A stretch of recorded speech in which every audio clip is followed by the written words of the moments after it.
Hi, welcome back. I'm Chava, and today I'm going to answer a question that I was asked yesterday by a friend of mine who works in the customer service industry.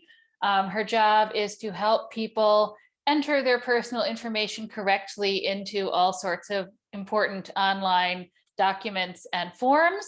And when I asked, she was commenting on one of my videos, and I asked if she had a question she wanted me to answer, and she said yes. Her question is, people who were born in 2003, why are they like that?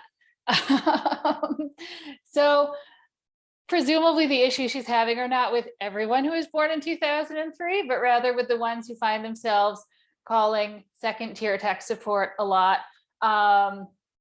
Overall, it's a great year. One of my favorite cousins was born in 2003, so I'm not here to talk down about anyone. Like, I don't want to be bad mouthing the year, but I can kind of understand why people with this psychological map, with this personality map, would not be the best clients always when you want to slowly and carefully enter numbers into an online form.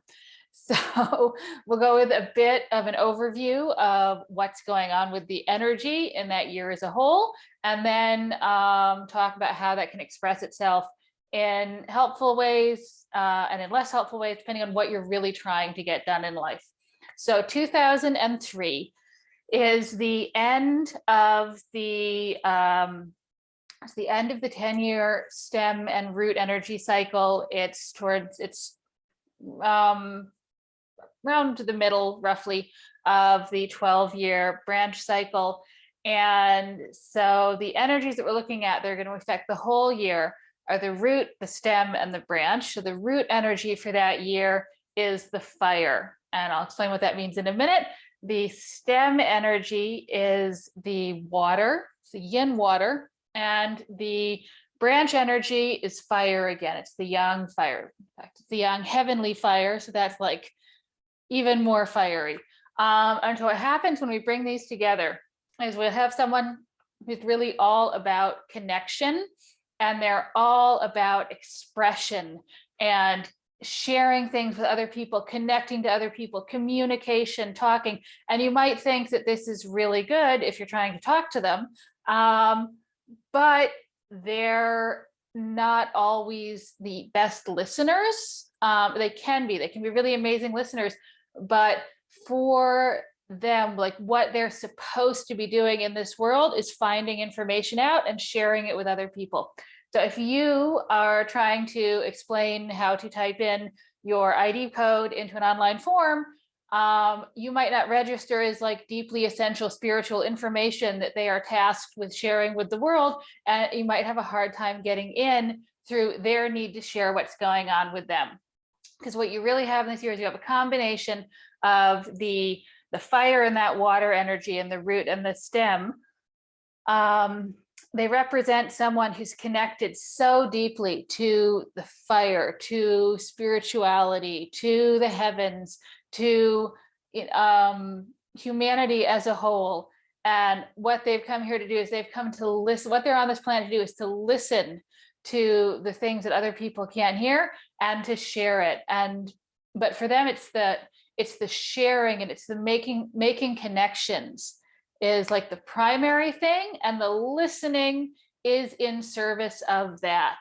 You can have the opposite thing too, where you have the root is, I have gotten myself all mixed up, where the root is water and the stem is fire. And then you do have the same sort of thing of people who need to communicate and to share and to connect with people, but they tend to be more like, for them, it's listening first and then sharing. And for the 2003 cohort, it's sharing and it's connecting and it's listening in order to do that. So these tend to be really amazing friends and really great people because they want to connect you and they want to listen to you in order to form a deeper connection to you. And it just seems to be that, I guess, with certain specific people, don't see the woman at the customer support desk as someone that they need to form a deep connection to. And so they're not really taking in what she's saying. I don't know, my friend was just like, when she's talked to someone for a couple of minutes, it does not surprise her when she sees the year 2003 under their birth date as she's collecting the information that they need to put in the form. And then the other thing that happens with that year, because every 10 years we have one of these water in fire years, and or every 5 years we have a year which has this combination of the water and the fire, and not everyone ends up quite so disconnected from day-to-day mundane putting information in the computer life. Because the other thing that we have going on with 2003 is that in the branch energy is represented by the heavenly young fire, which is represented in terms of relationships between humans or between beings. It's represented in the animal kingdom as the goat. And so the goat it's kind of like we're taking the original energy from the stem and the branch, and we're adding even more of that same thing. Because what the goat's job is to do is, the goat he lives in a herd, so he's all about connecting with the other animals in the herd. The herd has to work as one. They have to protect each other. They have to have each other's backs. And yet at the same time, goats aren't like dogs. They're not pack animals. They're herd animals who live in deserts and in the wasteland. They're very happy if they end up in a big field full of grass, but that's not where they evolved. They live out on the edges, and goats are always exploring the very edge of civilization and then coming back at night. Maybe they're going out into the desert to look for the little flowers that bloom that nothing else eats. And they go up on tops of the mountains, and the goats, they walk along very, very securely with practically no connection to the earth under them. And the goat represents this striving to climb higher and to touch the top of the mountain, to touch the heavens, and yet at the same time to stay connected to their family, to their flock. That's the word, flock, not herd, whatever. And so that's the kind of the same energy that we see in the stem and the branch is also being in the stem, and the root is also being expressed in the branch. And the thing is that when you have so much focus on the heavens, on reaching upward, on connecting, again, these tend to be people who have slightly less connection to the boring details of day-to-day life.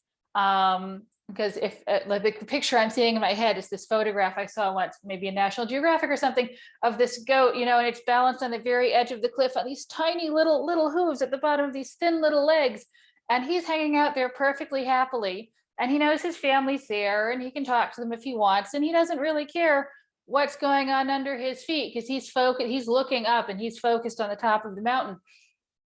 And so these are like really, really great people. Usually they're expressive and they're emotive, and they are usually very intelligent and very, very artistic. But again, slightly less connection to the ground, to the earth, to their foundation, to something stable. And so it can be hard sometimes to bring them down out of the sky and get them to focus on the here and the now, and on typing the numbers into the online form the way they should. One of my older books on the branch energy, on the animals and the zodiac, talks about the goat as someone who has a need to be artistic, a need to create and to share some idea or some energy with the world around them. It's a very old book. I have an English translation from a French book. I don't honestly know what was going on with the author. Some of the stuff in there was not entirely PC. And so it said that people who have this very strong goat energy will either need to be successful as artists or marry someone rich.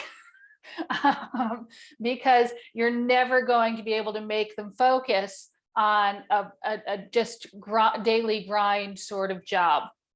And actually it added that for women, they could also become concubines or mistresses of wealthy men, because again, not a PC book.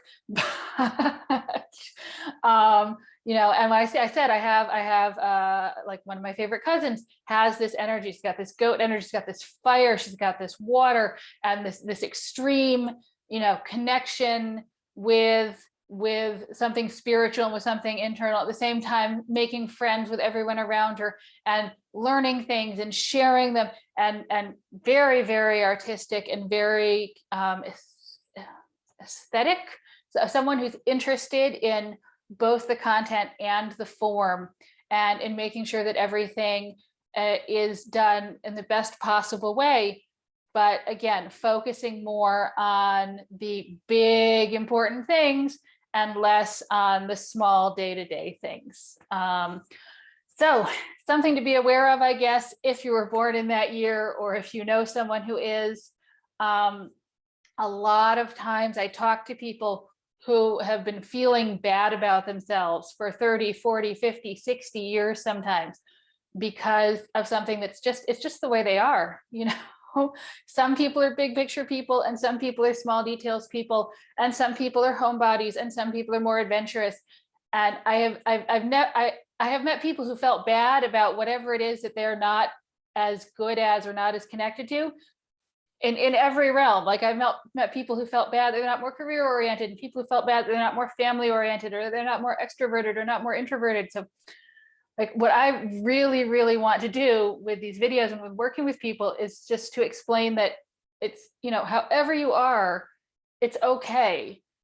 And you can work with it. Like it's not like you're doomed to only be an artist or a courtesan if you have an artistic personality. But when you start from understanding what's important to you, what your strengths are, where you might need support, it's much easier to build the life you want, to do the things that you want to do, to maybe accept help from other people in the areas that aren't your strengths, and to understand where you can contribute to other people and to the world around you. So that was what I wanted to do with this video today. It was kind of an I'm okay, you're okay, and when we work together, we can all do better. And you know, I wanted to bring in a specific example of people who, you know, have their strengths and they have these great abilities, and they also have the things they're less good at. And we're all made that way. We are all made with things that we can contribute, and we're all designed or born or whatever with areas where we need help and where we need support. And it needs to be that way, because we are a pack animals, or not pack, whatever it is that monkeys do. We're designed to work together. We're designed to live in tribes and in families and to support each other. And every person needs to have things they can contribute. We also need to have areas where we know that we need to accept help and where we need support, because otherwise you're just going to have a bunch of people walking around feeling like they're too good for everyone else, and ignoring the good and then of the wider community, and of the need to form these connections that help us become stronger, better human beings, and help us express who we really are. So there we go. That's my message for the day. Sorry if that got a bit, yeah, this is something I feel strongly about. And I will be back later this week. Unless I get another like really burning urgent question beforehand, I will be talking about the psychological importance of gingerbread. So see you in a bit.